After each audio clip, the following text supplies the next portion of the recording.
Buenas tardes a todos los que nos acompañan hoy. Les saluda Verónica Cárdenas, coordinadora ejecutiva de FEC.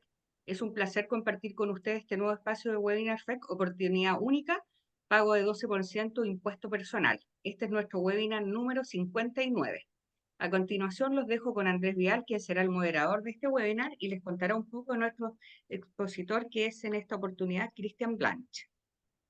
Muchas gracias, Verónica. Bueno, para partir, darle una gran bienvenida a nuestro amigo y de la casa, digamos, Christian Blanch. Bueno, aparte él es miembro del Consejo Consultivo de FEC y le agradecemos mucho su permanente apoyo en varias de las actividades que hacemos. Él ha sido el speaker principal y en otras ha sido parte del panel. Eh, Así que le agradecemos mucho a Cristian. Bueno, para los que no lo conocen, creo que la mayoría lo conoce, pero él es socio fundador de Tax Advisor, estudio de abogado especializado en Derecho Tributario, es catedrático de importantes universidades, en posgrado particularmente, miembro del Consejo Consultivo de FEC, miembro de la Comisión Tributaria del Colegio de Abogados y de la Comisión Legislación y Justicia de la Cámara Chilena de la Construcción, conferencista en seminarios y congresos nacionales e internacionales en aspectos legales y tributarios, y además es el presidente de la Comisión Tributaria de la Confederación de la Producción y el Comercio, entre otras. No puse todo, Cristian, para que no te fuera a dar vergüenza de tantos títulos. Como le decía, bueno, Cristian es amigo de la casa hace muchos años y, y está con nosotros en varias cosas, así que a través del chat podrán hacer sus preguntas de este gran tema que todos queremos saber hoy día. Eh, y antes de dejar a Cristian con ustedes, quiero permitirme saludar, antes que Cristian comience, a Orlando Llano, que es el nuevo decano de la Facultad de Ciencias Económicas y Administrativas de la Universidad Católica La Santísima Concepción, con la cual tenemos la Cátedra de Familias Empresarias FEC, al igual que con otras 8 universidades. Él acaba de ser nombrado el 1 de agosto en su cargo de decano, así que felicitaciones, Orlando. Y ahora sí, Cristian, te dejo la palabra para que comiences con tu presentación. Bueno, gracias Andrés. Para mí es un placer nuevamente poder compartir con la familia FEC en estos temas tributarios de las empresas familiares. ¿Mm? Así que, sin más, voy a hacer mi presentación. No sé si se ve bien ahí. Perfecto.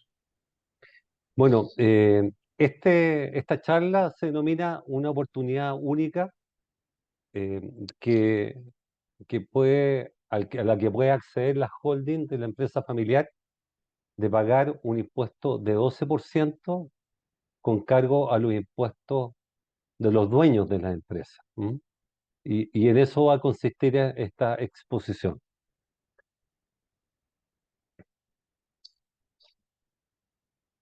Entonces, a modo de introducción, lo primero que quiero señalar es que, como ustedes saben, las empresas pagan el impuesto de primera categoría sobre base de vengada, es decir, independientemente que hayan percibido, el solo hecho de tener título de derecho sobre las rentas hace que las compañías tengan que pagar el impuesto de primera categoría, que hoy día, ¿no es cierto?, tratándose de las empresas holding, es de una tasa de 27%.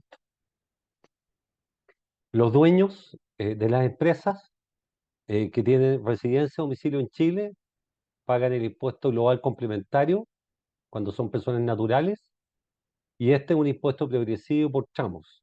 ¿Ah? Va de un tramo exento a una tasa que puede llegar de un 44.45% tratándose de retiros de empresa. En cambio, si el dueño es una persona que no tiene ni domicilio ni residencia en Chile, paga el impuesto adicional, y el impuesto adicional es de una tasa proporcional de 35%. Y la oportunidad en la cual los dueños de las empresas pagan este impuesto, que se llama el impuesto final, y hacerlo complementario el impuesto adicional, es una vez que ellos hacen el acto de desahorro. Cuando retiran la utilidad de la compañía, en ese minuto se gatilla el pago del impuesto final. Y el impuesto que paga la empresa, que es el impuesto de primera categoría, sirve de crédito en contra del impuesto que pagan los dueños de la empresa. Al menos la sociedad de holding se da así, y en definitiva, en el caso de los dueños de las empresas, este impuesto puede ser parcialmente integrado o solamente utilizar como crédito una parte del impuesto prima de día, que es un 65% para contribuyentes de impuesto global complementario, y para los contribuyentes de impuesto adicional, cuando hay convenios para evitar la doble tributación suscrito con el Estado de Chile, es 100% de crédito. Esta es la situación global de tributación de las empresas holding en el país, y a propósito de esto vamos a ver cómo se aplica este impuesto sustitutivo, que es una opción que pueden acogerse para poder cumplir el impuesto global complementario o el impuesto adicional en forma anticipada. En primer lugar, debemos señalar que este impuesto sustitutivo lo otorga la ley 21.681, que data del 1 de julio de este año. Está recientemente aprobada la ley. Esta ley lo que hace es crear un fondo de emergencia transitorio para los efectos de venir a paliar lo que son los incendios acaecidos en la región de Valparaíso. Ese es el objetivo que persigue la ley. Entonces, crea este fondo de emergencia y en sus artículos 10 y 11 establece la posibilidad de que las empresas puedan pagar el impuesto sustitutivo de los impuestos filiales de los dueños. Este régimen opcional del impuesto sustitutivo lo que hace es anticipar el impuesto global complementario o el impuesto adicional que ya he mencionado anteriormente. Este impuesto sustitutivo se ha denominado ISIF, impuesto sustitutivo de los impuestos finales, y está reservado, de acuerdo con la ley, exclusivamente para los contribuyentes del impuesto de primera categoría que tributen sobre la base de un balance general según contabilidad completa. Si ustedes se fijan, el contribuyente de este impuesto sustitutivo es la empresa, que lo paga, ¿no es cierto?, con cargo al impuesto que pagan o deberían pagar sus dueños una vez que perciban las utilidades o se distribuyan los dividendos.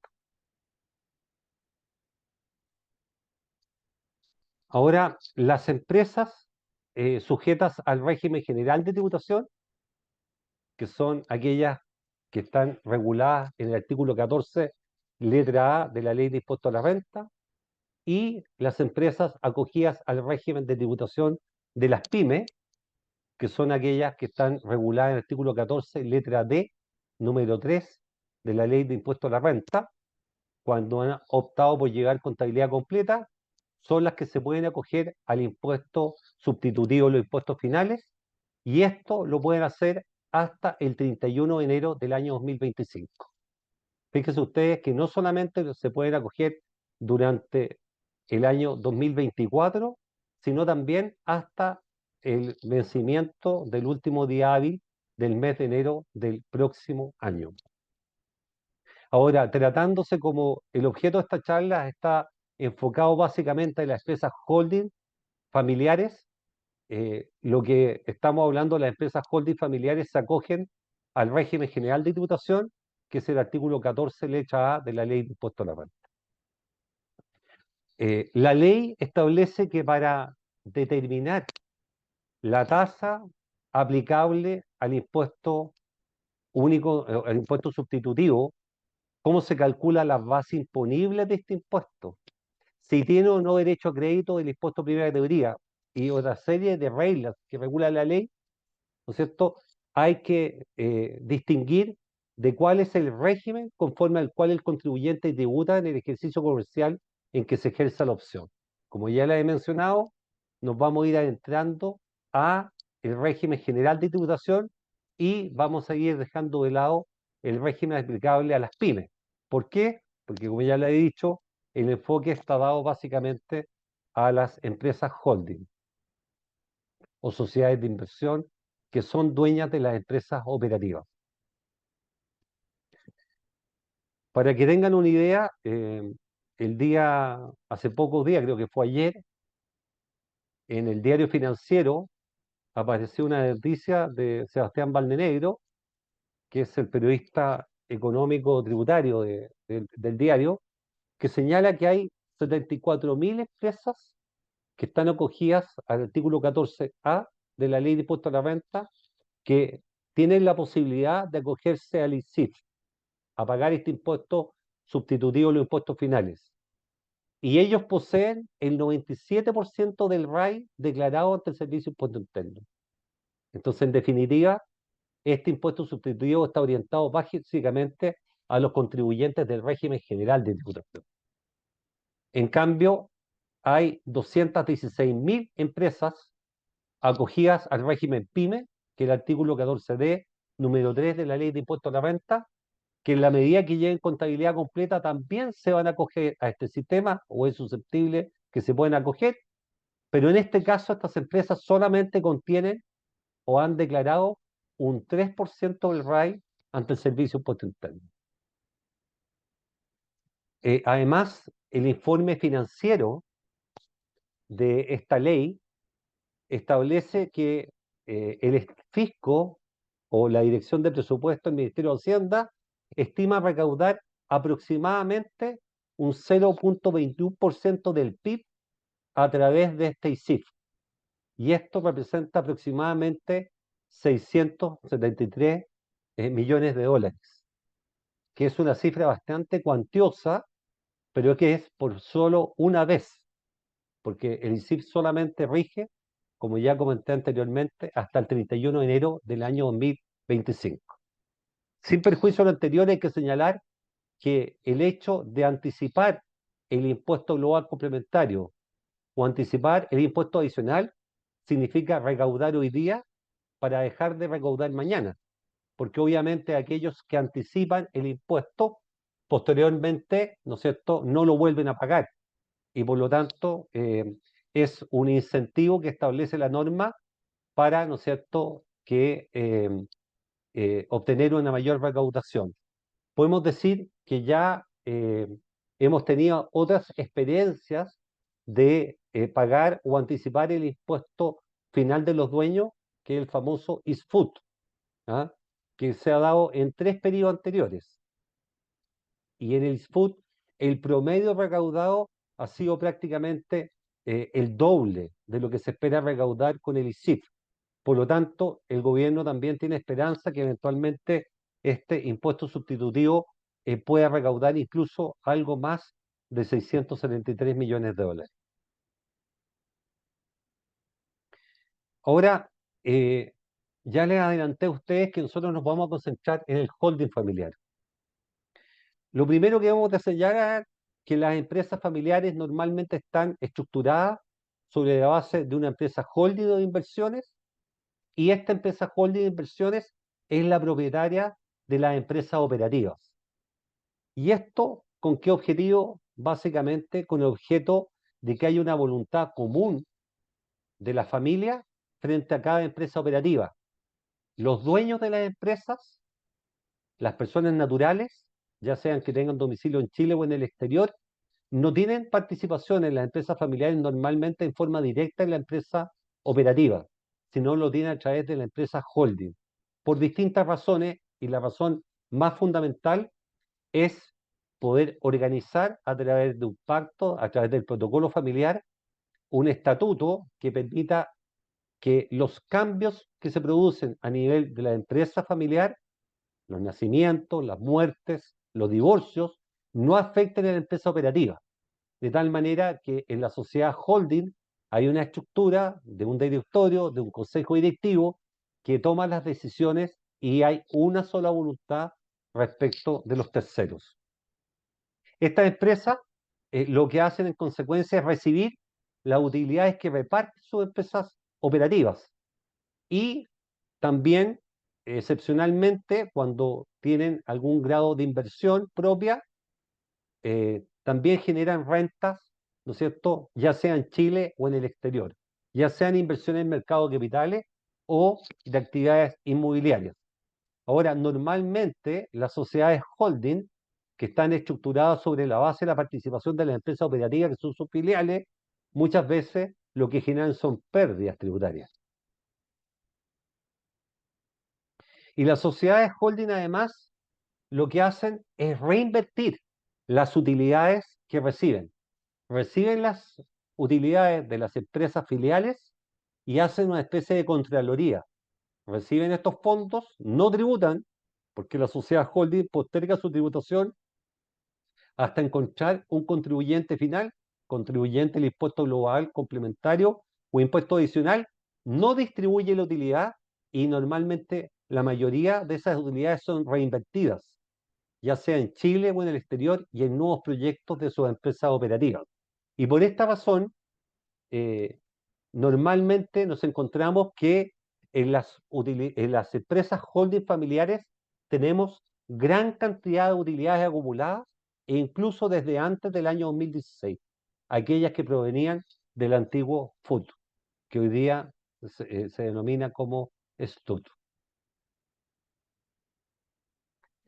Las utilidades acumuladas hasta el año tributario 2019 tiene una tasa de impuesto de primera categoría que es menor a la tasa del 27%, porque a contar de la T 2020, ¿no es cierto?, la tasa hoy día del régimen general de tributación del artículo 14, letra A de la ley de impuesto a la renta, como ustedes saben, es de un 27%.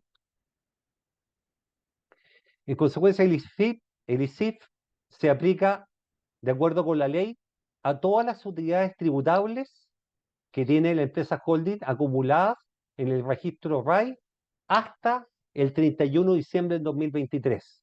Es decir, la foto se saca en el cierre del ejercicio pasado y señala la norma que contengan o no utilidades tributables acumuladas hasta el 31 de diciembre del 2016, las cuales se controlan en el registro de rentas empresariales en forma separada como STUT, o saldo total de utilidades tributables, que representa lo que se denominaba el antiguo FUT.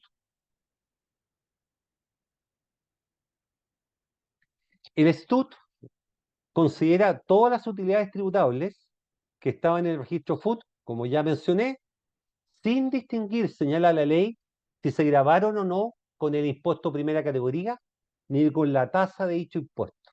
Esto es bien importante, porque si en definitiva la empresa holding participa en un FIP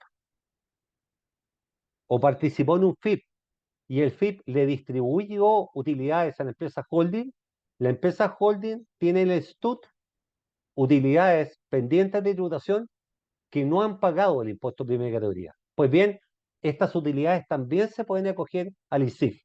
Y esto es bien importante, porque como vamos a ver más adelante, para los efectos de ver si me conviene o no acogerme al ISIF, es muy importante saber cuáles son los créditos que están asociados a la utilidad acumulada de la compañía. Entre menos crédito primera categoría tenga, más conveniente va a ser acogerme al sistema del ISIF.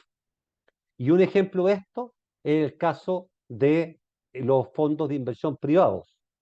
Recuérdense ustedes que los fondos de inversión privados antiguamente desarrollaban actividades productivas, construían edificios, los vendían, los departamentos. Hoy día está concentrado básicamente a los capitales de riesgo, está mucho más restringida la operación sin control familiar, pero eso es la legislación vigente.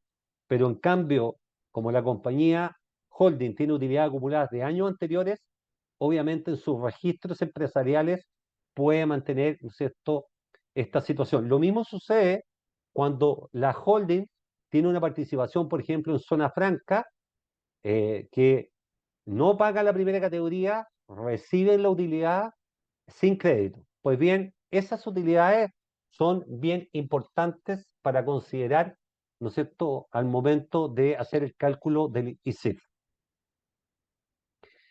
Las rentas pendientes de tributación con impuestos finales que están contenidas en el RAI al 31 de diciembre del 2023 pueden corresponder a utilidades que hayan sido generadas por la propia empresa holding, en el caso de las inversiones en Chile o en el exterior, o bien a las que estaba mencionando recién, a utilidades que le han reportado las filiales, ya sea un FIP, zona franca o empresa operativa sujeta al régimen general de tributación, que vienen con créditos y según la fecha en que se generaron estas utilidades o se distribuyeron, ¿no es cierto?, van a tener distintas tasas de crédito de primera categoría.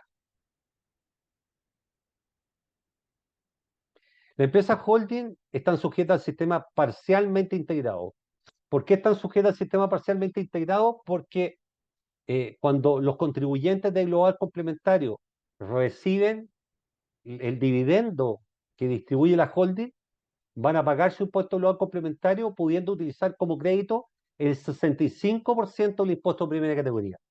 Ya a contar con la reforma del 2014, ya no se aprovecha el 100% del impuesto de primera categoría, solamente el 65%. Excepcionalmente, si los dueños de la empresa holding fueran contribuyentes de impuesto adicional, que estén domiciliados en alguna jurisdicción donde hay un convenio para evitar la doble tributación con el Estado de Chile, excepcionalmente pueden ocupar el 100% del crédito. Pero es una situación de excepción porque normalmente las sociedades holding, los dueños son contribuyentes de global complementario. Además, al acogerse al ICSID, se someten a un sistema totalmente desintegrado. ¿Por qué? Porque como vamos a ver, el ICSID al cual se pueden acoger las empresas acogidas al artículo 14, letra A de la ley de impuesto a la renta, es decir, el régimen general, pagan una tasa de 12% sin derecho a crédito, es decir, pierden el crédito asociado en los registros empresariales. Y por esta razón hay que hacer un análisis caso a caso para ver la conveniencia de acogerse al ICIF. El ICIF cumple la tributación de los dueños de la holding y por lo tanto, una vez que se paga el ICIF, estos montos pasan a ser registrados en el REX, en el registro REX, en la línea REX, ¿no es cierto?, de registros empresariales. Y además, lo que hace es simplificar la fiscalización por parte del Servicio de Impuesto Interno, porque ya el Servicio de Impuesto Interno no va a tener que entrar a verificar la existencia de los créditos que se pueden imputar al lugar complementario porque esto ya se ha pagado en el ICIP. Lo que debería hacer el Servicio de Impuesto Interno es revisar la correcta determinación del ICIP. Y una vez que ese ICIP se paga, el contribuyente final puede gozar de esas utilidades y distribuirlas en cualquier momento que se distribuyan. ¿Ah? No es necesario, de acuerdo con lo que establece la ley, repartir esas utilidades, porque muchas veces esas utilidades acumuladas están representadas en el patrimonio en activos fijos, en bienes, en inversiones en el exterior, en intangibles, que no son susceptibles de ser distribuidas y en la empresa holding familiar no tampoco le interesa distribuirlas. Las rentas que hayan pagado ICIP pueden ser retiradas por cualquiera de los socios o accionistas en la oportunidad que estimen conveniente. Esto es bien importante y esto es de acuerdo a lo que pacten ellos conforme a la autonomía de la voluntad. O sea, yo decido que hay un monto importante de utilidades acumuladas y decido acoger una parte de esas utilidades acumuladas, que son aquellas con las cuales yo tengo caja para poder pagarla, al ICIF. No es necesario que yo me lleve las utilidades hoy día, porque como les dije, el patrimonio, esas utilidades acumuladas son representativas de activos y a veces no tengo la liquidez. Entonces, yo voy a ocupar la liquidez para pagar el impuesto y el día de mañana, cuando vaya generando nueva liquidez, voy distribuyendo, pero ya he pagado el impuesto final.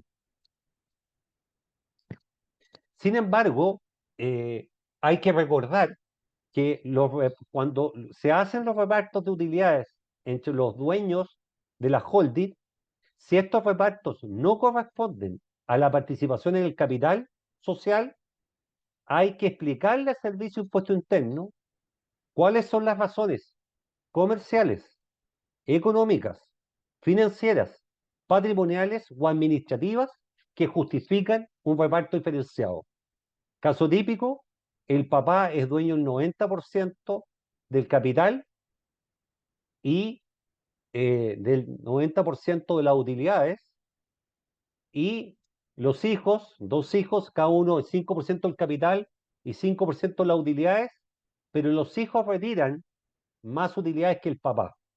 Bueno, hay que explicarle al Servicio de Impuesto Interno por qué se están haciendo estos retiros, ya sean con cargo al ICIF o con cargo a otras partidas que estén en el registro empresarial.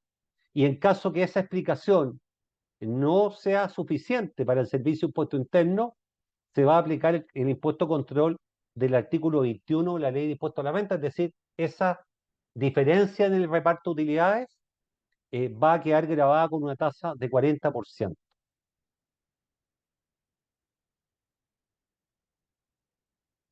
Eso es una norma que está contemplada en el artículo 14, artículo 14, letra A, número 9 de la ley de impuesto a la renta, y es lo que se denomina una NEA, una norma especial antilusiva, para evitar que por esta vía el papá que puso todo el capital en la compañía le distribuya más utilidades a sus hijos porque tienen globales complementarios más bajos y de esa manera tratar de atomizar la participación, cuestión que hoy día está controlado por esta norma especial antilusiva. Otra norma que establece la ley es que los gastos financieros y otros gastos directamente asociados al pago del ISIF que el contribuyente haya incurrido no constituyen un gasto aceptado para los efectos de la ley de impuesto a la renta. Esto es bien importante porque puede que yo decía, porque estime que es conveniente acoger mi ISIF, pero no tengo la liquidez.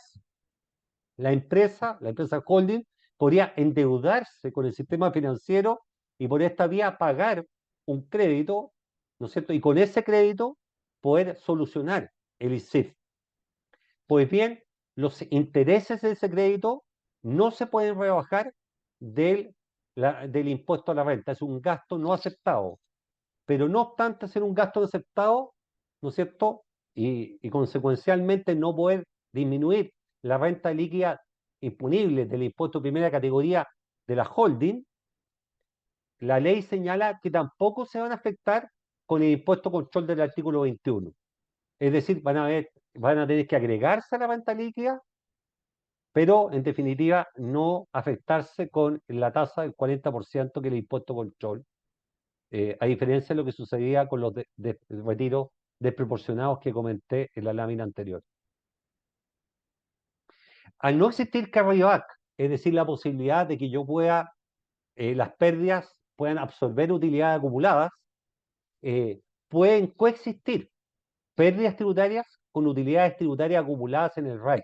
Una situación que se da como consecuencia del régimen tributario vigente, por cuanto las pérdidas que se generan solo se pueden imputar contra utilidades futuras.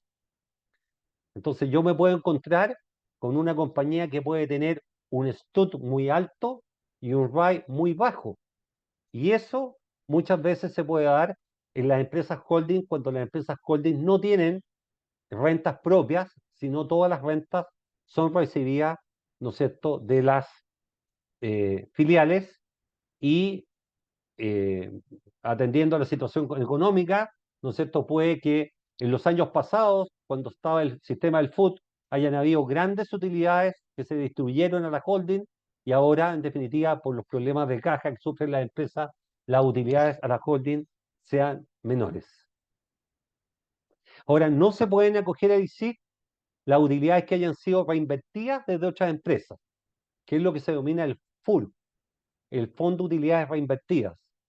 Y si bien esto no lo señala expresamente la ley, esto es como consecuencia de cómo se calcula el RAI, ya que no se considera como capital aportado y por tanto se reduce el registro RAI. Ahora, a mi juicio esta cuestión puede ser discutible, porque recuérdense ustedes que cuando se hacían los retiros para reinvertir y la empresa fuente era una sociedad anónima, siempre había que emitir acciones de pago o acciones de primera emisión. Pero cuando era una sociedad de personas, bastaba el registro del patrimonio.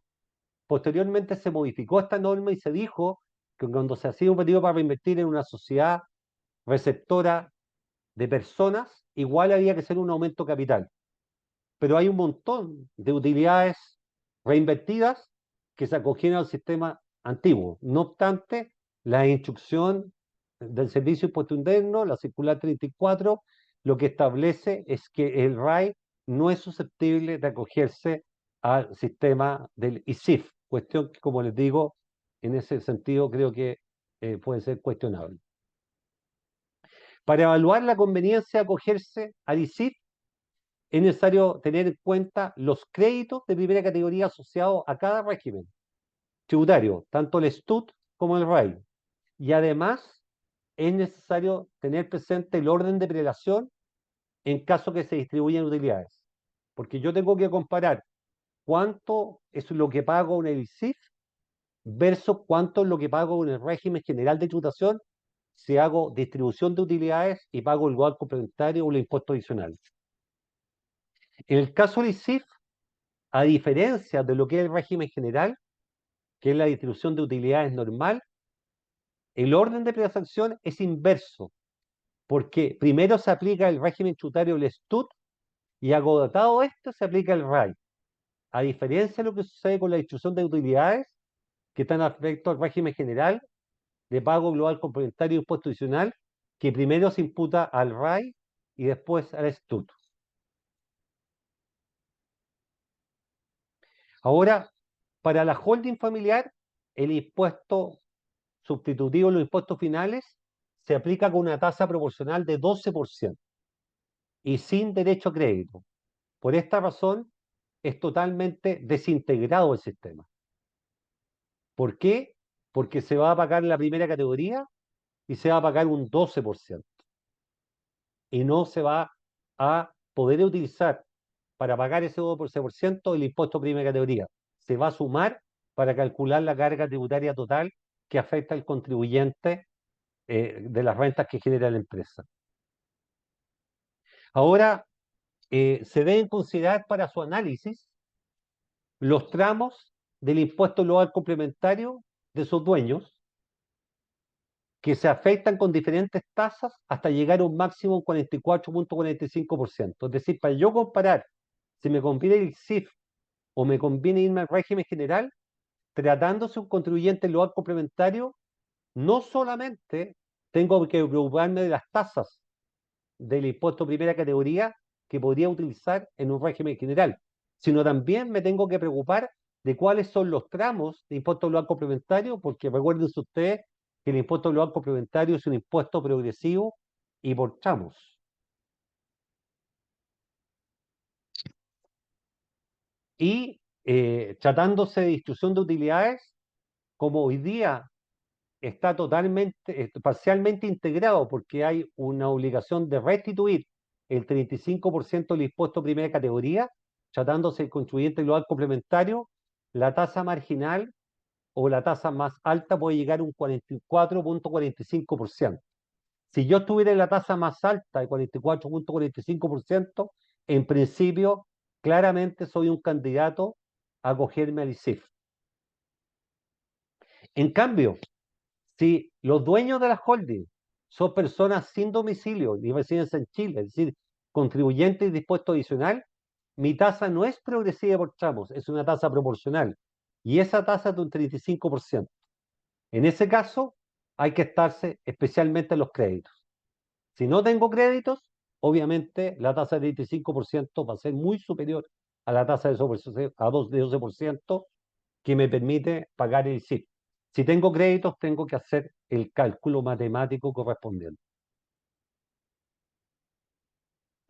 Ahora, al aplicar la tasa de 12% al registro RAI, esta debe estar ajustada, porque tengo que considerar el saldo al 31 de diciembre y descontarle los retiros del año, tengo que descontarle las provisiones que fueron hechas el 31 de diciembre del 2023 y pagar el 2024, como por ejemplo es el impuesto primera categoría de la T 2024. Tengo que descontarlo, ¿no es cierto? Tengo que ajustar el RAI debidamente reajustado, etcétera. Hay un ajuste que tengo que hacer para calcular la base imponible. Y una vez obtenido el RAI ajustado, le aplico la tasa del 12% y se obtiene el monto del impuesto a pagar. Y el saldo queda disponible después de impuestos. Sin embargo, para poder evaluar si me conviene o no el ISIF, es más, para pagar es más conveniente que distribuir utilidades, hacer la comparación, se debe modelar, como ya he mencionado, la situación de cada contribuyente final. No es lo mismo si en la holding hay contribuyente impuesto adicional que hay sin contribuyente global complementario. No es lo mismo si el contribuyente del banco complementario está en la tasa del 44-45, está en la tasa del 10, del 12, del 35, etcétera. Además, otra conclusión que podemos sacar es que es muy importante verificar si los saldos del registro RAI se encuentran correctamente determinados, porque muchas veces el contador o el asesor tributario que lleva el registro RAI tiene saldos y estos saldos o vienen con un problema de arrastre o simplemente están mal determinados.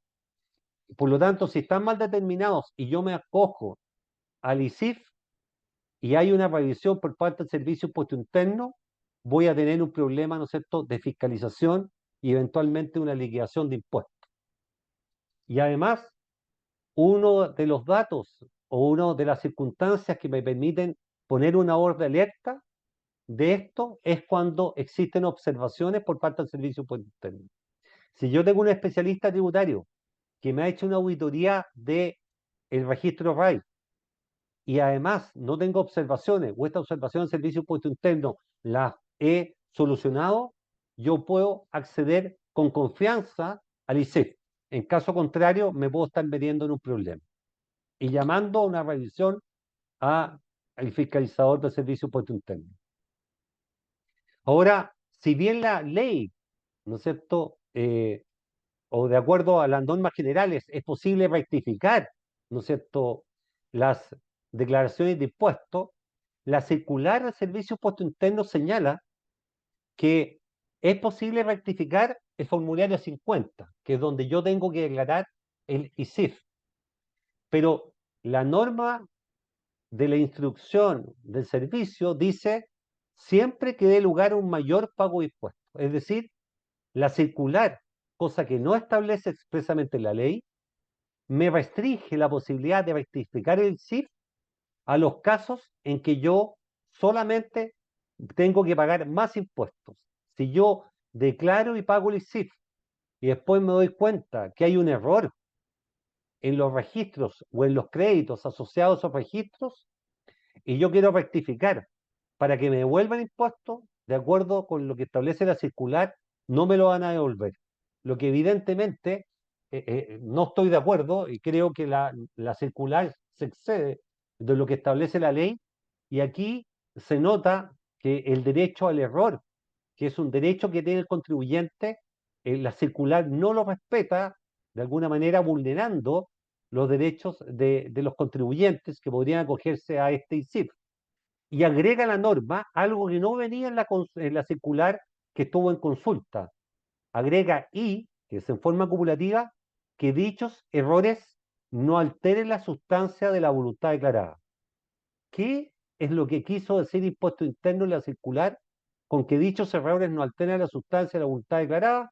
A mi juicio, el servicio puso una norma que para evitar que haya una elusión de impuestos, algo en lo cual está bastante obsesionado el servicio y que está siendo la piedra angular del proyecto de cumplimiento tributario que en este minuto se está tramitando en su segundo trámite constitucional en el Senado.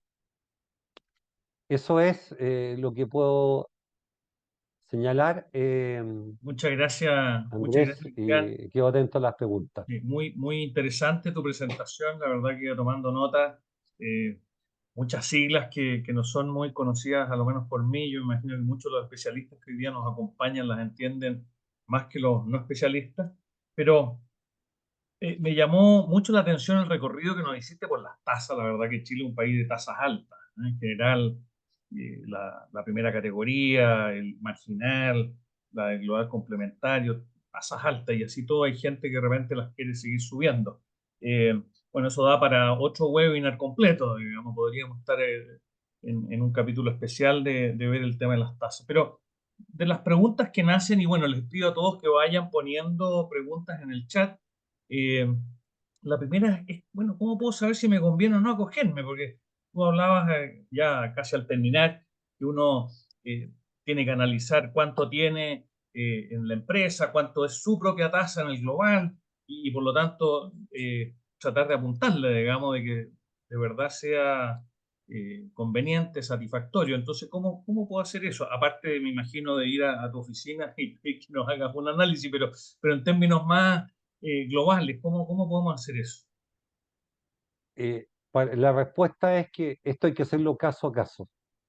Lamentablemente, si bien el registro RAI, que aparece en una columna, el formulario 22, es un monto determinado que se debe ajustar, pero hay que verificar cuáles son los créditos asociados y hay que verificar, tratándose de contribuyente global complementario, cuál es la tasa efectiva que va a tener ese contribuyente en ese ejercicio tributario.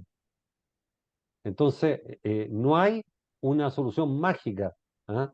Si bien el registro RAI me va a dar una visión de cuánto voy a tener que pagar y cuánto me voy a tener que ir a endeudar si no tengo la liquidez para pagar el impuesto, para ver si el pagar este impuesto sustitutivo me conviene o no, hay que hacer un caso a caso. ¿Mm? Y por eso Perfecto. que lamentablemente no podemos dar una respuesta general. Única. Única.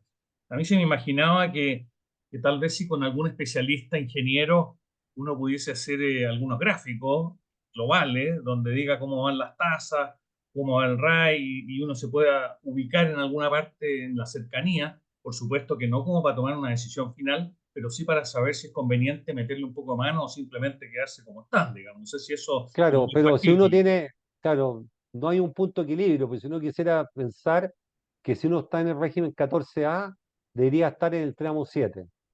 Y si uno está en el 14D, debería estar en el tramo 8. Eso es como una idea general, Perfecto, pero muy general. perfecto. Sí, pero perfecto, eso da una línea. Eh, Otra pregunta es si el ISIF, que favorece a un contribuyente de impuesto adicional, se puede utilizar como crédito en el extranjero.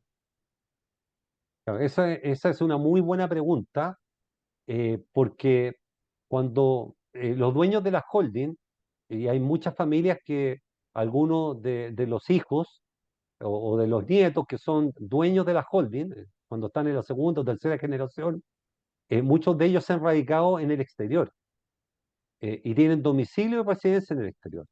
Y por lo tanto, las utilidades que distribuye la holding quedan afectadas al impuesto adicional. Entonces, en ese caso, eh, en la medida que ellos estén ubicados en una jurisdicción que tenga un convenio para evitar la doble tributación con Chile, como podría ser, por ejemplo, Estados Unidos, que es el último país con el cual se acaba de aprobar o entrar en vigencia este convenio. Inglaterra, que es otra jurisdicción bastante preferida por las empresas familiares, es más pudiente, o lo que puede ser, ¿no es cierto?, otra jurisdicción más latinoamericana, Colombia, Perú, etcétera. Eh, la duda era si este impuesto se podía utilizar como crédito de acuerdo a los convenios. Y la ley establece expresamente que uno le puede pedir un certificado al Servicio de Impuesto Interno para acreditar que ese ISIF sí procede para poder utilizarlo como crédito en virtud de los convenios suscritos por Chile. O sea, la respuesta es positiva. Sí es posible porque como es sustitutivo del impuesto final, es como si yo hubiese pagado el impuesto adicional. Perfecto. Ahora otra pregunta, ¿los fondos de inversión privados, los FIP, se pueden acoger al pago del impuesto sustitutivo? ¿Ya? Los FIP, que son los fondos de inversión privada, en su minuto vivieron su época de gloria, porque como comenté en la presentación, ellos en algún minuto podían desarrollar cualquier tipo de actividades. ¿Mm? Eh, pero los FIP no son contribuyentes de primera categoría. Por lo tanto, solamente los contribuyentes sujetos al impuesto de primera categoría mediante contabilidad completa son aquellos que se pueden acoger al ISIF. Por lo tanto, la respuesta es no.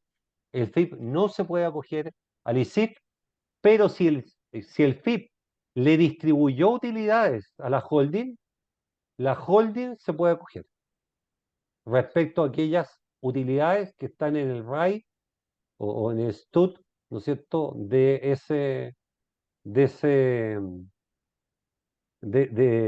que recibido, ¿no es cierto?, del FIP, por parte del FIP. Ok. Otra pregunta, ¿Es posible acogerse al ISIF si los dueños de la holding familiar son otras empresas holding y no personas naturales? Bueno, eso también es otra pregunta interesante porque normalmente las empresas familiares tienen una holding y está el papá con los hijos. Los hijos después crecen y tienen su propia familia. Entonces está la holding común, que es el árbol central, y después cada hijo con su propia familia tiene su propia holding. Entonces los dueños de la holding ya no son los contribuyentes finales, son empresas de primera categoría. Y la ley permite, en el fondo, acogerse al ISIF a la empresa operativa y a cualquiera de las holdings para pagar el impuesto del contribuyente final, independientemente en cuál bandeja societaria se encuentre. Esto como las cascadas que llaman. En el momento, normalmente el contribuyente final es el último de la cascada. Por lo tanto, cualquiera de estos que estén en la etapa intermedia se puede acoger al ISIF. Interesante. Oye, Y una vez que se van distribuyendo esas utilidades a través del REX, se van a poder ir retirando a gusto. No es necesario sacar el RAI primero, sino puede salir el REX, que es el impuesto sustitutivo, que es la manera de incentivar que se anticipe el pago, porque si yo anticipara el pago y no pagara todo la utilidad tributaria, tendría que agotar la primera para acogerme al beneficio de lo que anticipé, no lo pague. No, yo me acojo de 2.000 millones que tengo, me acojo a 500 millones, esos 500 millones les retiro primero, sin necesidad de agotar los 1.500 que están pendientes de tributación. Y si hay distintas escalas societarias, los voy sacando de sociedad en sociedad hasta llegar al contribuyente final, que es el que se beneficia, y tratándose un contribuyente de impuesto adicional sin retención de impuestos, y tratándose un contribuyente global complementario sin pago de impuestos. interesante esto porque esto le pega fuerte al tema de la holding, que en algún momento hemos conversado, que la holding hoy día, las familias empresarias se ven afectadas cuando precisamente quieren transferir sus activos a una compañía holding que a lo mejor no existía, con el objeto de tener una mejor administración y otras. Y hoy día impuestos internos, tema que también tenemos que conversar con ellos en algunos de estos webinars, tiene la facultad de tasación, vale decir, poder hacer de que esos activos tal vez valgan mucho más de lo que valían cuando partieron en esas empresas y por lo tanto al hacer ese aporte tendrían que pagar impuestos. Si bien es materia de otro webinar, pero quería dejarlo ya que estamos grabando como parte de un anticipo para futuros webinars que tenemos que tener a un participante muy importante que es el servicio. Sí, de hecho, salió un artículo en el Diario Financiero también, justamente respecto a un pronunciamiento que hizo el Servicio de Impuesto Interno, donde le consulta a un contribuyente qué pasa si él, siendo persona natural y dueño de una empresa operativa, quiere formar la holding. Y como la ley, para poder acogerte a que el aporte salga a costo tributario, te exige que subsista la empresa aportante, le consulta si puede primero asignar la participación a una empresa unipersonal para que sea la empresa unipersonal la que haga el aporte a costo tributario. Y el Servicio de Impuesto Interno le contesta que el hecho de pasar por la empresa unipersonal puede ser elusivo, lo que a mi juicio es un grave error porque eso se llama economía de opción. Creo que el criterio de servicio no es correcto. Absolutamente, estoy de acuerdo contigo y vamos a ver si el servicio nos escucha cuando hablemos de estos temas y podemos darle los argumentos. Ahora viendo las preguntas que hay en el chat, veo solamente a Judith Navarro, que le agradecemos su pregunta. Dice, para el cálculo del ISIF, ¿se descuenta del RAI los retiros del año? ¿También se rebaja el SAC asociado a esos retiros? Sí, se descuentan los retiros que yo haya hecho el año 2024, porque como se contabiliza según el saldo, la foto, al 31 de diciembre del 2023, yo tengo que descontarle de la base sobre la cual voy a aplicar el ISIF los retiros del año 2024. Y además, una vez que yo pago el ISIF, como lo que yo agoto, ya sea del STUT o del RAI, yo no voy a poder utilizar ese crédito porque es totalmente desintegrado, lo tengo que restar de los créditos acumulados. Perfecto. Bueno, no tenemos más preguntas en el chat y yo tampoco tengo más preguntas acá, así que le vamos a primero darte las gracias por tu presentación, por supuesto, y las respuestas a estas preguntas, y le vamos a dar el paso a Verónica para que ella nos haga nuestra despedida. Muchas gracias. Muchas gracias a ambos por su participación. Ha sido un evento muy importante y esperamos que la información haya sido de utilidad para los asistentes y para quienes podrán ver la grabación en diferido. Para FEC es un año muy especial pues cumplimos 10 años y también hemos planificado interesantes y novedosas actividades exclusivas para nuestros socios. Como adelanto, el 8 de agosto realizaremos la tercera jornada del webinar bimestral Las 10 reglas de oro FEC para la familia empresaria, que ha resultado un verdadero espacio de aprendizaje al profundizar en materias esenciales para los negocios familiares. El 27 de agosto abordaremos la ley Karin, que entró en vigencia el 1 de agosto y que actualiza la normativa chilena sobre acoso, discriminación y violencia en el trabajo. Además, establece como obligación de las empresas y de los organismos del Estado un protocolo de prevención del acoso laboral y o sexual y de la violencia en el trabajo. Les reitero nuestro sitio web www.fecchile.cl y los invito a estar siempre atentos a nuestras redes sociales y a las nuevas conferencias, publicaciones y por supuesto a nuestras actividades e iniciativas que les haremos llegar vía correo electrónico o simplemente por WhatsApp. Por último, les recuerdo que pueden permanecer conectados ya que terminada la grabación, el expositor responderá a preguntas a viva voz en unos breves momentos más. Muchas gracias por su grata compañía y muy buenas tardes.